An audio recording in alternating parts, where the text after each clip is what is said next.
રાજકોટમાં આવેલા ગેમ ઝોનમાં બનેલી આગની ઘટના બાદ સુરતમાં અલથાણ ઉમરા વેસુ વિસ્તારમાં ગેમ ઝોનમાં તપાસ કરાઈ હતી। રાજકોટ અગ્નિકાંડ મામલો સુરતમાં પણ તંત્ર હરકતમાં આવી ગયો હોય તેમ લાગી રહ્યું છે। ત્યારે સુરત શહેરના અલથાણ ઉમરા વેસુ વિસ્તારમાં આવેલ ગેમ ઝોનમાં પોલીસ દ્વારા તપાસ કરવામાં આવી હતી। સુરત પોલીસ કમિશનરના આદેશથી સુરત પોલીસ દ્વારા તમામ ગેમ ઝોનમાં જઈ તપાસ કરાઈ હતી।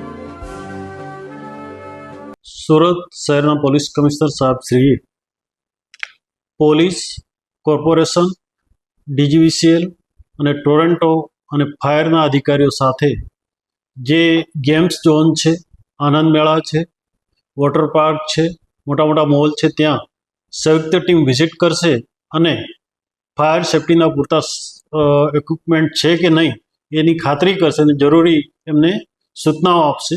કોઈ ખામી હોય તો એને તાત્કાલિક દૂર કરવા માટે સૂચનાઓ કરશે। જે કંઈ એનું પરમિટ આપવામાં આવ્યું છે એના પરમિટમાં કેટલી કેપેસિટી છે, કેટલા માણસો ત્યાં અંદર જઈ શકે, એ તમામ વસ્તુઓ અને ફાયર સેફ્ટીના કયા કયા સાધનો રાખવામાં આવેલા છે તમામ વસ્તુઓ જોવામાં આવશે।